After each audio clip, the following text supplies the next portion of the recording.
Well, welcome to everyone who's here with us today, and thank you so much for joining us for this, which is the last in our winter series of bite-sized corrosion conversations.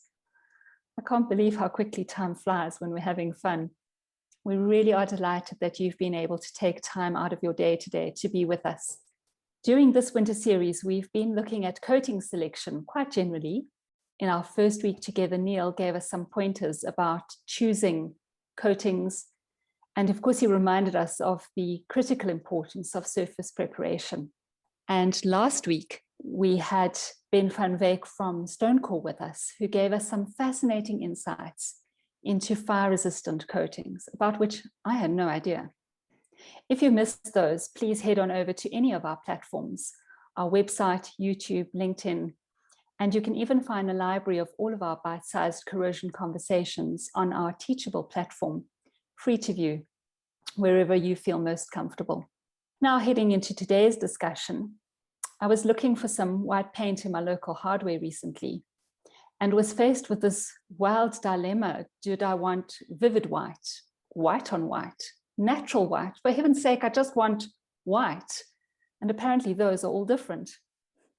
So today we are delighted to welcome Mark Terblanche from Prime Inspection to be with us. Mark will be helping us in our choice of coating colors for industrial applications. Something that absolutely amazes me about nature is that we look at nature and we see there's 7 colors in the rainbow. And there's also just amazing these 7 musical notes. And for me personally, what we see in creation is always astounding and gets me wondering about, wow, what next and how does it all work? Over the years, I've been fortunate enough to have worked with color and within coloristics for many, many years while employed within the automotive coatings industry. But today I want to specifically move that topic into the heavy industrial coatings industry and say, well, how does color work for us and affect us in this industry? Let's ask the question, why is color important? Well, the first and obvious one, it's all around safety. We see that most of our walkways are colored yellow, and when we look at our walk paths, they are colored green. And this is a visual reminder to us of what's supposed to happen in those zones. And internationally, you'll find that those colors are then used for the similar type of thing. Color coding, firefighting systems are always going to be red. It's an international accepted standard that governs the color around firefighting systems. And that red specific has what we call an RAL value. We'll talk about that a little later. From a corporate identity point of view, and I've chosen BP specifically here, the greens and the yellow that they use in their logo, those colors are owned by BP, if I can use the word owned. The combination of those 3 colors should not be used by another corporate, and BP owned the intellectual property behind that corporate identification. And then the last thing is aesthetics. Maybe not that big in the industrial market because we typically stick with grays and greens and blues and whites, but within the automotive industry, color and color specifics, probably the biggest range of color you can get outside of the dye lot industry, which is where our fabrics are controlled through. So those are the 4 main reasons why we have color. But here's the interesting thing. Do we see color or do we perceive color? And I've used some information from Konica Minolta to generate these next series of slides because I found that what they have on the theory side is really, really good information. We see with our eyes, but we perceive a color. And that color is taught. We are taught to perceive those different colors over our growing years. But we only see a very, very small segment of what's called the electromagnetic spectrum. And it ranges from around about 400 nanometers up to about 800 nanometers. It's a very narrow band in which the visible light spectrum, what we see, is where it fits into, I should say. But 3 things are needed. We need light to see color. No light, no color. It's as simple as that. We need an object to reflect a color spectrum back at us. And then obviously something to observe that color. And we can use our eyes, or as we'll see a little later, we can use machines and instruments that judge that as well. Yes, we see with our eyes, but we perceive the color. That perception is changed and can change quite dramatically based on the light source. Natural light, daylight, gives us probably the biggest range of color. But if we're using incandescent or fluorescent light, that color can change. And where this becomes important from us in an industrial world is, let's say we do in a warehouse and we're doing the floor on the warehouse and they've got these tungsten lights above. The color of that floor can look very, very, which is only under artificial light, to a section which comes under daylight viewing. And that needs to be understood, because the client can say, hang on a minute, there's a difference in the color, but effectively it's just the light that's changed. Yes, our age and our mood does affect what we see. Two things that become interesting. I want you to look at these two boxes, the blue and the yellow boxes down the bottom here, the squares. And inside them, there's two gray squares. Now, most of us would naturally agree that the gray square within the blue box appears bigger than the gray square within the yellow box. The crazy situation is that these two squares are exactly the same size. And this becomes a big issue, because the background color can affect the perceived size and shape to an extent of the foreground color. Maybe not so much an issue in most industrial applications, but where we have one batch going on top of the next batch or adjacent to the next batch, whatever's in the background can affect the color perception of that batch-to-batch variation. And I want to explore that batch-to-batch variation concept a little later as well. So how do we make color? Let's have a look at where does it all start. Color comes from the pigment. And when we look at how paint is made, we'll see that the pigment brings 90% of the color to that specific batch. And there's different types of pigments. There's organic, inorganics. Into those are broken up. Organics, those are typically your yellows, your greens, and your blues, the lighter shades of color, so to speak. The inorganic pigments, titanium dioxide, is a white pigment. Now, Vanessa alluded that there's different whites, and that is absolutely true. Not all whites are true white. But within a coloristics point of view, we have what's called a solid white. This is all going to be quite an interesting dilemma for the color people in the not too distant future, because the use of titanium dioxide is changing within the safety, health, and environmental legislation market. Personally, I'm not too sure where it's all going to end up with, because without the titanium dioxide, I don't know how we're going to get a white color. The other solid color that we work with is black, derived from carbon black. And again, not all blacks are the same black. So from a color point of view, those are what we call our two base colors. And then we go forward from there. From a manufacturing stance, we make what's called a mill base. And effectively, the mill base is the key stage in which the color development is optimized. We take the pigment, we take around about 60 to 70% of the resin component for that batch, and we effectively disperse or grind this pigment into a fine paste over a period of time and via different techniques. That paste, that concentrate, is then tested for dispersion, for gloss, and for color development before it is then let down, extended, and adjusted. When it gets to the adjusting stage, we can then fine-tune that color by use of tinters. From a field-based operation, you will never see. This happens in the production environment. The guys in the laboratories will have designed a formula, and then the production guys manufacture that. When we get the tin of paint out into the field, that's already all done. One of the tests that we do is called a fineness of grind test, often called an FOG test. And effectively, we have what's called a drawdown gauge, which is a solid metal bar into which a thin little cut has been made, a wedge has been made of a known micron level. And we take a blob of paint, put it at the head of the gauge, and using a drawdown blade, we pull this thing down. And then we look for undispersed pigment. Now you can just see it on this little slide. And that light scattering of that undispersed pigment will then be read against a micron rating. If the batch is in spec, we can move forward and let it down and extend it.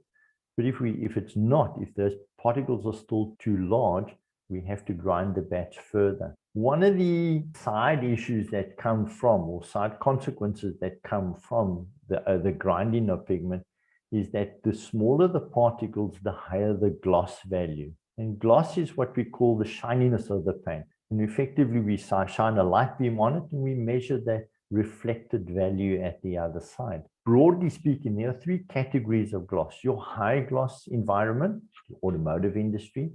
And then for our environment in the industrial market, we use either semi-gloss or matte. And again, there's specific reasons for that. You don't want the tanks to be all bright and shiny because it creates a visual interference to the operators around. So industrial paints are typically on a lower gloss perspective. One of the big tests is the whole concept of color measurement. When you talk to colorists, they will argue that it's a combination of skill. There's definitely a whole lot of technology involved, but some of it is just pure magic. Getting it right and getting it wrong just comes down to magic. And these guys will work with what they call the hue, which is effectively the color, the saturation, how intense that color is, and then a lightness and darkness aspect as well. That can be either measured by eye using an RAL color chart. The instrumental analysis is where it becomes even a little bit more interesting. We take a colorimeter, we put it on the whatever's been tested, the unit that's been tested, and we measure what's called the L, the A, and the B values. L stands for lightness and darkness. The A value is your green-red aspect. The B value, your blue-yellow aspect. And then these can be plotted on various types of charts, like you see over here. It gets even more complex in that there's a mathematical algorithm that then kicks into play. And we work with delta E94 values. Here's your visual perspective of your LAB. You're looking at this color sphere in all 360 degrees at the same time on your X, Y, and Z axis, all at the same time. The amazing thing is that our brains do this automatically. We can see that change quite comfortably. Via instrumental analysis, we need a lot of fancy mathematics to figure it out. Let me just look at those charts quickly. And I want to draw your analysis to this little, or draw your eye down to this little diamond at the bottom here. Now we can clearly see that panel number 1 is quite different from 2 and 3 over there. This graph, the DLDA, is that it's definitely darker than panels 2 and 3. And we see the same thing over there on DLDB. It's still darker.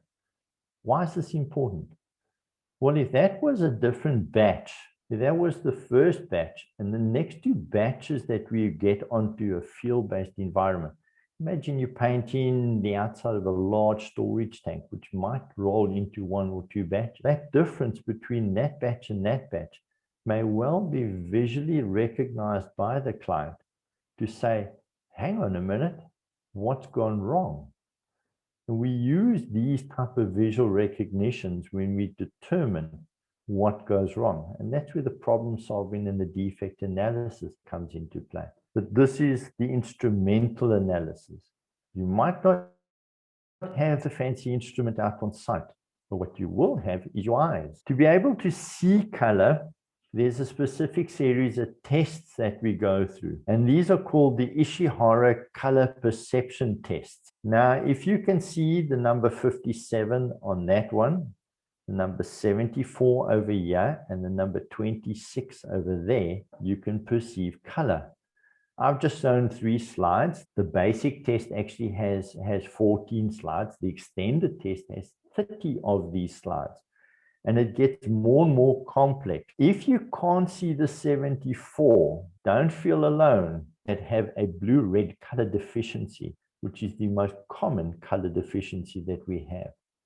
There's a further test called the Munsell grayscale test, which effectively looks at the different shades of white, black, and all the various shades of gray in between.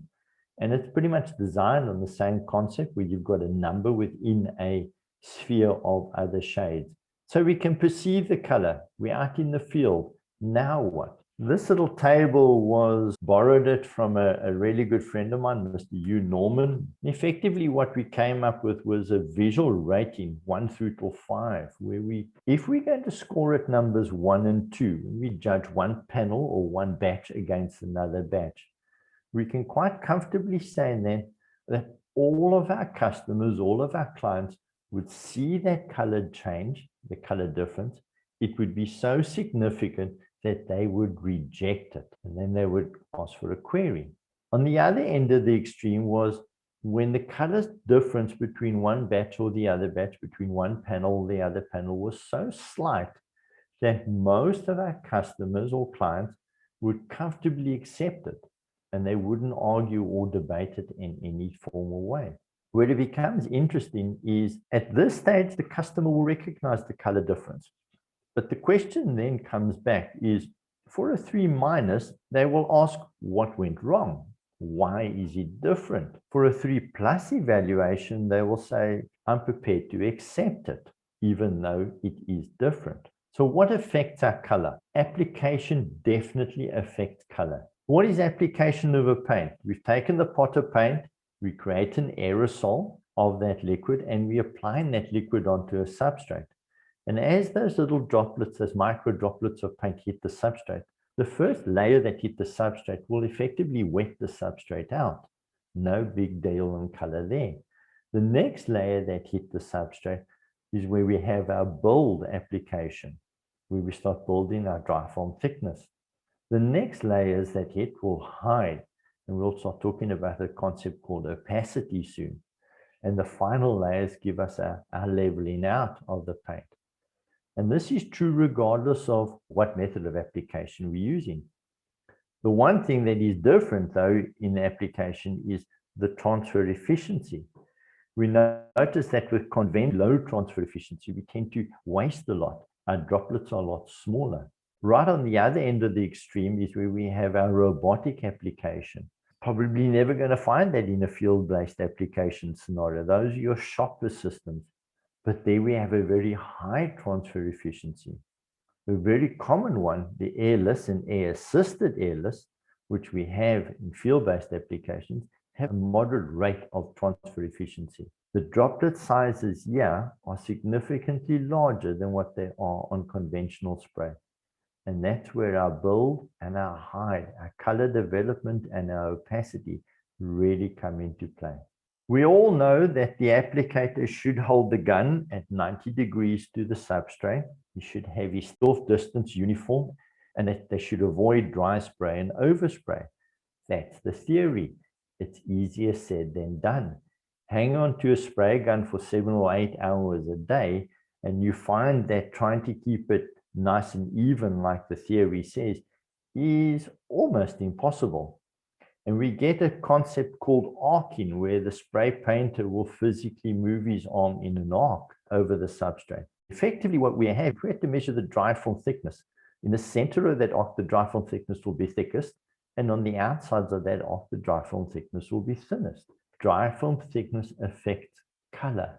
If our substrate is dirty and rusted, if there's oil blotches all over the show, we will start to see it underneath our paint, like we can see on this red slide over here. That defect is called grin through, and I've got a little video that I'm going to show you on that now. To a lesser extent, dilution thinners and flushing thinners may not affect color that much, but they are there. Shelf life, definitely. Old paint that has been lurking around, the pigment will settle off to the bottom. We might not get it all mixed in. So our mixing ratios and our mixing process will be then more important. So shelf life, storage conditions, and your whole concept of mixing, whether you're mixing a part A or part B, doesn't matter. I must lift the pigment off the bottom of the tin, bring it back into solution, so I spray out a homogeneous solution at the end of the day. So what are some of the defects? I want you to draw your eye to this internal bend, this internal angle over here. Let's just watch as this guy sprays and sprays a little bit more. There we go. What do we notice? Do we see that there's kind of like an orange appearance to this section along that internal bend? And also over there, does it appear as if the orange is still shining through? Grinning through is the word that we use. Now, there are a couple of questions that come out of this. And if I was the inspector walking onto a site and I can, is the dry film thickness within specification? And if that is yes, well then, great. Then that paint is applied correctly. I would suspect that my dry film thickness might be a bit low. And that's why the orange is still grinning through the white. And the second very, very obvious question is, what about stripe coating? Aren't we supposed to stripe coat internal angles and external angles? Paint has a natural tendency to draw away from sharp angles. So in those sharp angles, if we were to stripe coat, we would get the color development that we're looking for there. So before we go and accuse this guy of not spraying correctly, we have to do some investigation first. And one of the easiest things is to go back to your specification, look at diaphragm thicknesses. So why is diaphragm thickness so important? Well, in our spray fan, it's shown that by investigation that 95% of the spray fan, if you take that central 95%, that will give me where my diaphragm thickness is at its maximum. Outside zones, I'm going to get low diaphragm thicknesses. Now, if I was just to measure the color over there, it would probably be within spec or what we expected. But if I had to look at the color visually over there, the color of the substrate would definitely be grinning through because I've got a very, very low film of paint. From an applicator point of view, if you watch an applicator, a really, really good applicator, they will overlap their spray patterns and effectively paint. If the overlap zones are a little bit wider, you get these dark light, dark light, dark light zones. Not that visible on an I-beam, but on the side of a tank, definitely you might see this. Those dark light, just by the way, those dark light zones is called striping. Keep a visual lookout for this. If I start to see this and I have to measure diaphragm thicknesses there, and then there again, I definitely would expect a higher, a lower, and a higher diaphragm thickness. The question then comes is that in spec? And again, you have to defer back to the specification for that answer. Capacity is also the same as hiding power. Again, this is not something laboratory and tested beforehand, before production, and then it becomes part of the production, standard production QC testing. And we use a series of charts called Morris charts. They're black and white, they're red and gray, they're red and blue, they're black and red, different Morris charts. And all that we are asking is if I use this one now, if we had to draw down a layer of paint at a known diaphragm thickness across that section there, and we had to measure the color over the black and we had to measure the color over the white, we should expect to see a difference, but the difference needs to be within what the formulation allows. Like I said, it's not something you can test in the field, that we do test in the field, but it's something that we can visually see in the field. Look at the example on the I-beam. The white paint did not hide the orange paint that clearly. Hence, the white paint has a lower opacity. Dry spray and overspray. Again, these will affect color. Maybe not so much color, but they definitely will affect gloss.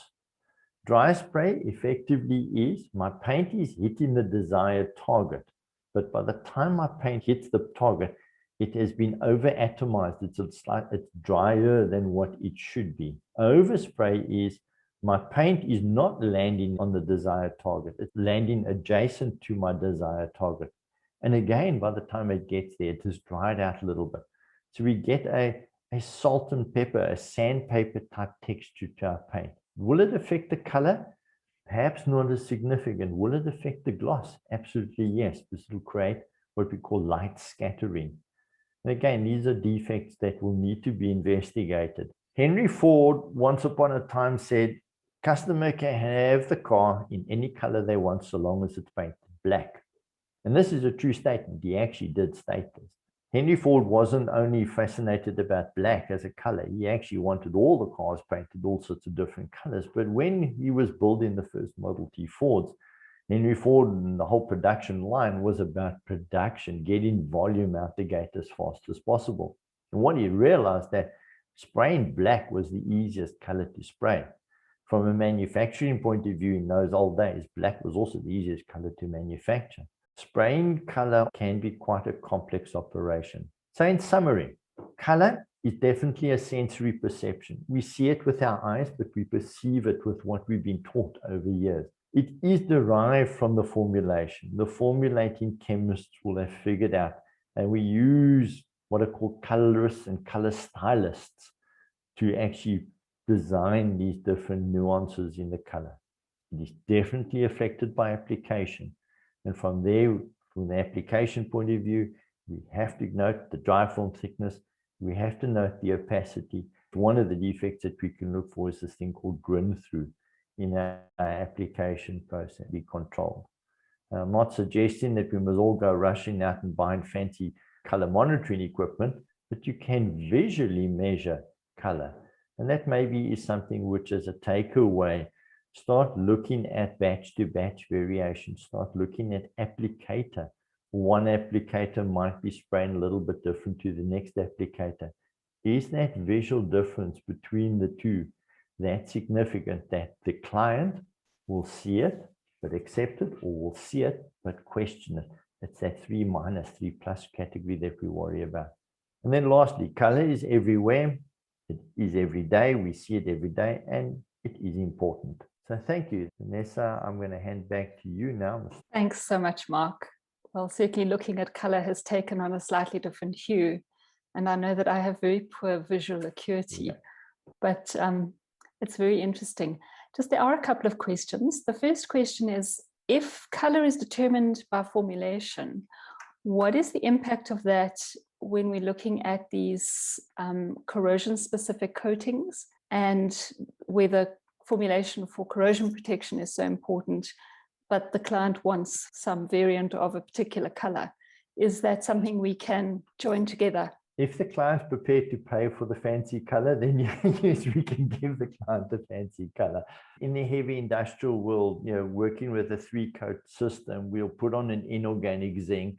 If I'm going to go with an inorganic zinc and epoxy and a polyurethane over the top, which is kind of a common system, the inorganic zinc will be a gray color, the intermediate coat. If we're working with an epoxy, we're blessed in that epoxies can be tinted, provided there's no restrictions on RAL values or something like that, where it's a color specific code. If the client wants a purple or something like that, and they're prepared to pay for it, well, cool, we can do it. It's going to cost more, but we can do it. Now, you showed us that video of stripe coating and the impact that has on color. What about the specifications that require stripe coating to be done in a particular color? Can that also impact then how you interpret the final coat, its thickness and so on? Yes, personally, and this is Mark speaking, this is not any law. For me, stripe coating must be applied by a brush. So yes, if we are going to stripe coat in a different color, the specification will then recognize that in those zones, we would have a color variation where the next layer might not hide that stripe coat. And that's done sometimes on purpose, because then it's a visual inspection tool. So when we're out on site, from an inspector point of view, you can then quite quickly and easily see where stripe coating has been done and where it has not been done. So in that case, that would be built into the specification, and we would reckon that will come into play, but we would accept that as part of the project then. Okay, cool. Thank you. Thank you, Mark, for joining us this afternoon, and thank everybody else who's been with us today. And we hope that the new knowledge that you've gained today has made that an enjoyable experience. This draws to an end our winter series of Bite-Sized Corrosion. Enjoy the rest of the day.